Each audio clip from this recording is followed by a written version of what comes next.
Hi folks, this is our video. I'm finally able to record this video for our class this week, so if you get a chance to watch it before class, super. If not, you can watch it in class tonight to kind of help prepare you for our activity for the week.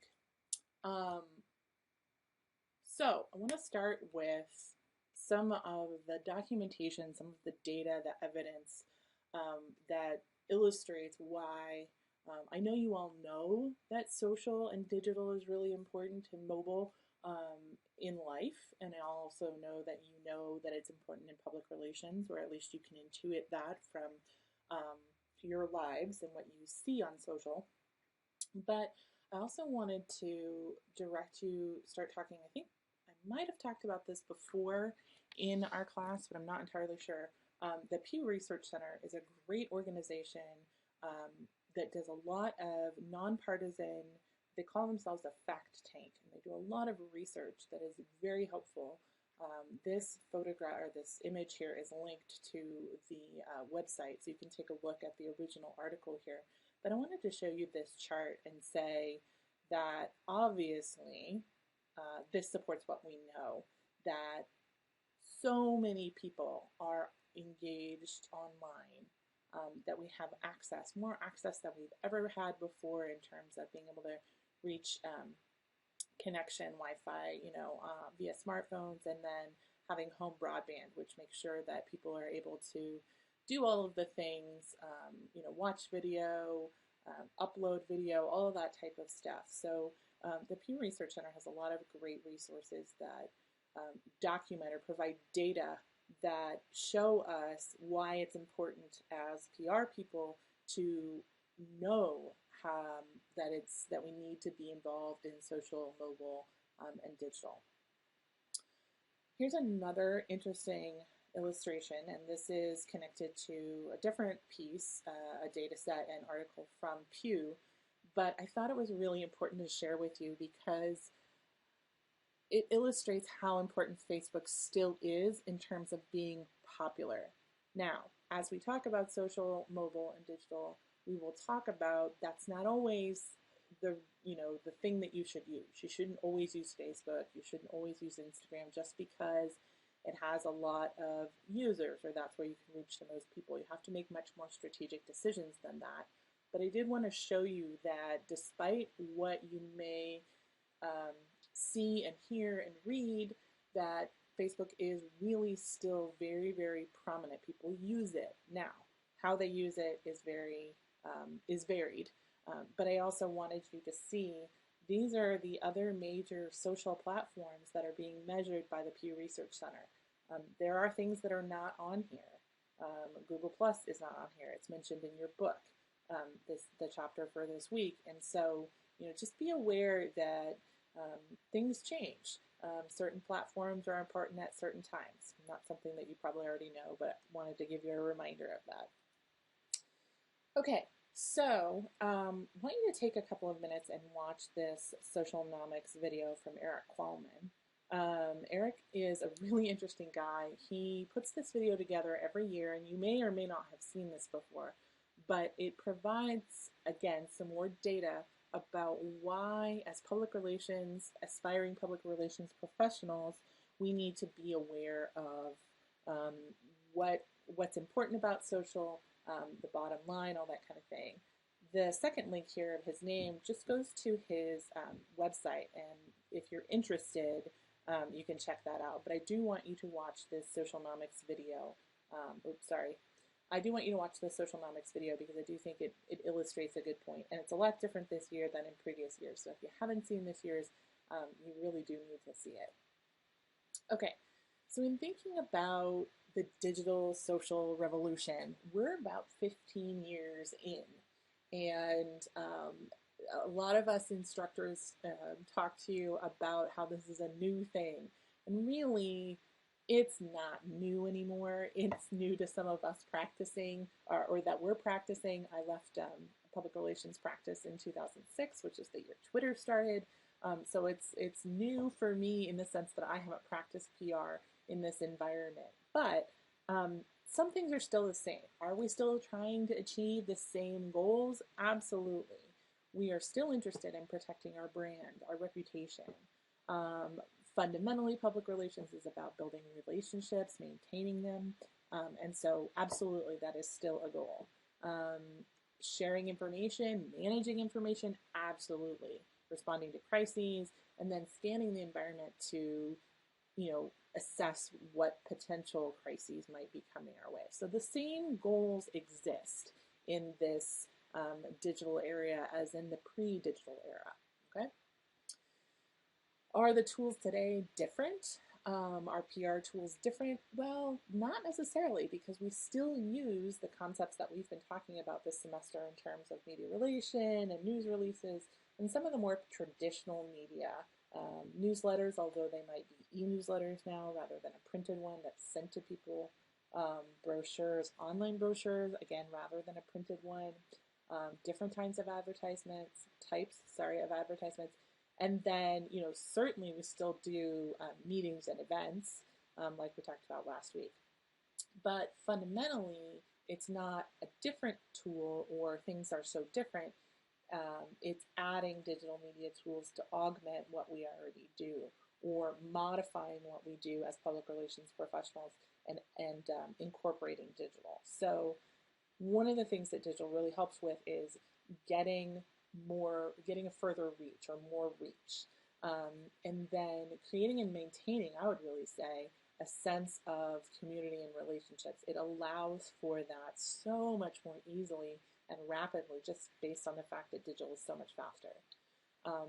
Helps us develop trust, build reputation, and then really allows us much more easily to showcase expertise and new and innovative things that our companies or organizations are doing.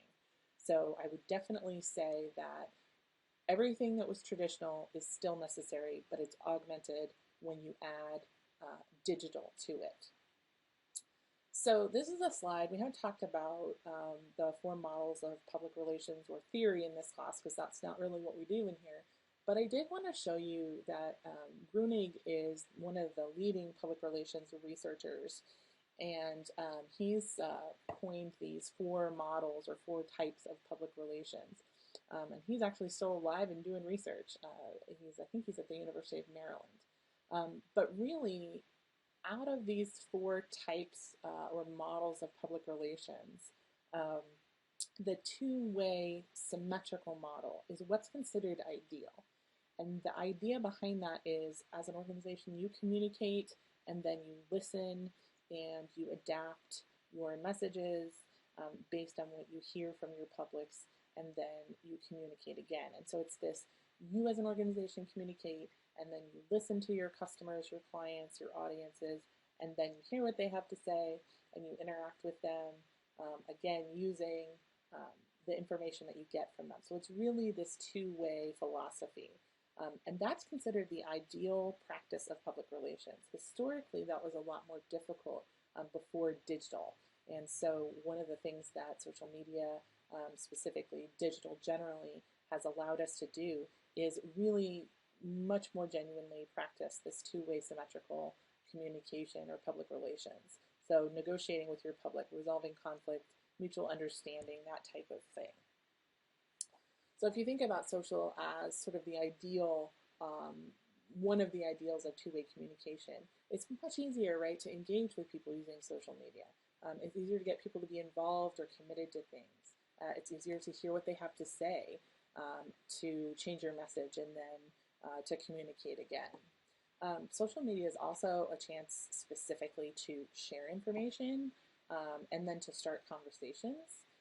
There's an article here about why use social media in the first place from Tech Cocktail, and it's a few years old, but I think it's useful just because a lot of people still are a little, well, are maybe pessimistic about using social media and maybe don't understand it. So check out this article, and the author makes a couple of really useful points, I think, in terms of why bother using social. So when it comes to what to use, it really depends on a lot of things, and it can get overwhelming Here, this is a diagram from a media company that's from back in 2012. So even since then, there's been a lot of change in the different types of things, platforms and services and all of that kind of stuff that you can use. But basically, the question about what to use depends on what do you want to get out of it, what are you trying to do, and then who's your audience, and are they on that particular platform? Because as we know in this class, fundamentally you have to use tactics that are going to reach your intended audiences. So if this is a little overwhelming, this graphic here, you might be also overwhelmed by this graphic. However, I like this graphic a lot more. This is called the Conversation Prism, and it was created by Brian Solis, who is an excellent strategic communications person. I wouldn't necessarily say he probably classifies himself as that. He's an innovator, he's an entrepreneur, he's all kinds of different things. But one of the things I love about this, and you can see up here, you can access the link to where you can get this online. And then it has a little bit of an explanation on his website about where did this come from and how did it get created. But essentially what this does is it classifies different social, mobile, digital services or technologies and into these different areas and helps you sort of identify, okay, if I'm focused on listening, and I'm focused on listening to comments about our company's brand, our organization's brand. These are some of the areas that might be most helpful for me to look at. They are classified as social networks, microblogs, and then things that share crowd wisdom. So that might be a direction to go. If people or you're more interested in learning or sharing, sort of educational information, this is the area that you might think about. And here are these services that might be, or the networks that might be most appropriate for you. So it kind of does a better job, I think. Certainly it is prettier, but I do think it does a better job in terms of classifying different potential things that you can use. And as you can see, things are here in different, so Facebook, I think this is probably Facebook groups because it's discussion and forums, but Facebook is also up here. So things may appear more than once and may fall into more than one category, which is kind of useful to know. Love this graphic. This is sort of, it's humorous, but it's also a little bit about what kinds of things, what kind of tone would you use on each of these social media platforms. My favorite, I know this is old because this has an old picture of Instagram, but my favorite is, here's a vintage photo of my donut, which is, Instagram's famous for those filters. And so kind of does a nice job of, in a humorous way, helping you understand maybe the tone or the kinds of things generally that people post on these different platforms. One of the things about social media that's fantastic from a public relations standpoint is really being able to use social to connect with audiences and really emphasize that personal touch. This quote's from the Tech Cocktail article. And the idea, we all want to be seen and heard by other people. We want, as humans, to be valued and connected. We want to belong. We want to belong to groups of people and communities who value the same things that we value, who are like us. And so when a brand or an organization or a company can do this, it really helps people get involved and feel like they belong to a community of people who use your brand or your company. So two examples, one is Zappos and another is Birchbox, that are really good at doing this, making sure that they build community and sort of use social media to have a personal touch and practice public relations. If you think about the different types of social media, there are so many, but I wanted to draw your attention to a couple of things. Is that there are, these three primary areas. So longer form social, which is like blogs, that type of thing. shorter, which is like Twitter and other microblogs, and then the idea of visuals, right? But so each of these styles has some, or each of these platforms or areas have different sort of writing styles. But essentially, in all of them, you need to make sure that whatever you're writing is relevant to your audiences, is remarkable, is different or noticeable, and then is able to be shared fairly easily. So when you write for any of these, even Instagram, because sometimes you have to write to go along with the visual, writing style is something that you need to be paying attention to. So just to talk a little bit about blogs and long form social. What does long form offer? Well, it offers you an opportunity to continually add fresh content to your website. And so an example of that is this links to the Starbucks blog. As you know, I think I'm a Starbucks fiend. And so this is a great example of how they post their blog. Gosh, I don't know if it's daily, but pretty frequently. And that allows them to have consistently fresh content on their website that they can feature. In addition to it being on their blog, they can feature that content on their website. Long form social blogs also help you create spreadable content. There's some relevance, there's some connection to Google search relevance and things like that. And then I would like you to read this article, Blogs as Excellent PR Tools, and let's be ready to talk in class tonight about the main ideas. It's a little bit longer, but I want you to know what's the gist of, what are the main ideas from this piece here that talk about blogs as part of public relations as tools. So a little bit more about blogs, especially when it's related to local, and that doesn't have to just be geographic, but local blogs. And this one I think links to the Journal Star that has a lot of local blogs. And as you can see here, after I get rid of the ad, you can see lots of things about local football. You can see early Lincoln, photo galleries about all kinds of different things. So it's an opportunity to communicate and build relationships within a community. Blogs also allow you to keep up with the public relations industry. So a couple of links about Cision just lists the top 50 blogs. So I thought that might be useful just to take a quick glance at. But there's an organization, a company in, I believe it's the UK, Meltwater, and they have a brief article about these are 12 blogs that your competitors are reading. So if the implication, right, is that you should read them. And then I think they offer a couple that maybe your competitors aren't reading. But really the idea behind blogs for sort of keeping up with the industry is that it can help sort of refresh your mind and ideas and content for you. So it's kind of helps you keep up, and then it also helps you get ideas. Another thing that blogs can kind of lead you to, and you read a little bit about this when we talked about pitching story ideas, but it can help you pitch. Blogs can help you pitch using social media, using Twitter and things like that, and help you get mentions and reach beyond traditional media. So if you think about microblogging, and interestingly, the conversation prism that I showed you earlier, this is just a screen grab of part of it. It doesn't list Twitter as a microblog anymore. It used to be classified as a microblog. But if you think about it, there's some real reasons to use microblogging. I would still classify Twitter as a microblog, but I'm not the expert here. So, but one thing is about speed, right? You can keep track of things as they happen.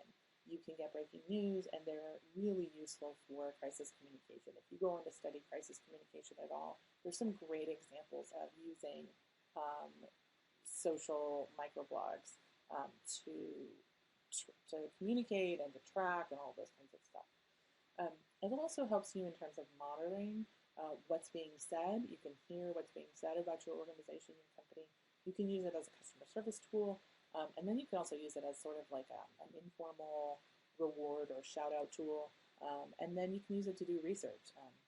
It's really easy anymore to do a poll about what do you think we should do on behalf of your organization. The other thing that microblogs can do is it can allow your higher ups, your administrators, your C level, chief executive suite level people to get involved and build trust. And then it also allows you to reach specialized audiences. So you see deals, contests, things like that. So some reasons you might use microblogs. If you think about mobile and apps, fundamentally, and this is true of any tactic, any tool that you're going to use, you've got to ask if it's appropriate for your organization. But Snapchat is one of those things that is being used all over the place. There's an article here linked about getting started using Snapchat, and it's kind of funny. It makes the argument that everybody should be involved in Snapchat. I don't necessarily believe that that's true. It depends on what your organization and who you're trying to reach. But if you're trying to reach college-age students or younger, then Snapchat is indeed the place for you. Also, thinking about Instagram, ways to use it. There's a linked article here. Some of the ways, showcasing certain products, new products, really successful products. You can use it to introduce new people who've joined your team or your company. You can use it to celebrate anniversaries, things like that. And then one of the ways that I see it used a lot is to raise awareness or to sort of tie into, like, last month was Women's History Month. The month before was Black History Month. This month, I know one of the things that's going on is autism awareness. And so I see a lot of things related to that, especially on Instagram. Thinking specifically about an app, a mobile app that I have used recently that is a great idea. I'm not clear specifically on how it works as a public relations tool, but it's definitely a cool thing, is this app ResistBot, which all you have to do is text this word resist to this number. And what it does is it helps you, it facilitates you communicating via fax with your U.S. Congress people, so your senators and your House of Representatives, to say either vote for or against, support the Supreme Court nominee or don't. Really interesting, and there's a story here that goes along with that that's from Recode that talks a little bit more about how it was created and things like that. But this is an example of, gosh, it's not even, I don't know whether to call it an app. It's certainly mobile technology because there's no app that I have to download. I just text this number and I text this word and I interact with this bot that then helps me get in touch, and I can say exactly what I want to my elected representatives. It's really a neat idea. I would love to see some different iterations of it for public relations purposes for different organizations. So I talked already a little bit about this, but social media is really helpful in crisis communication. It can be hugely successful. There are lots of stories and resources that talk about the Center for Disease Control and Prevention, which is a United States government agency, and their use of social, specifically Twitter, during the 2014 Ebola crisis that started in Africa.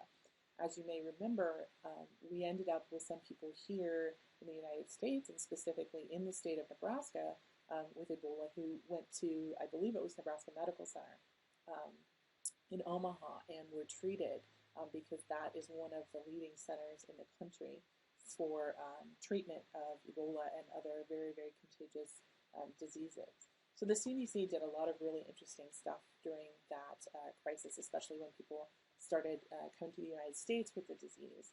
And I believe, and I'm not sure that this is the link, but CDC also did a Twitter chat with anybody and everybody who was interested.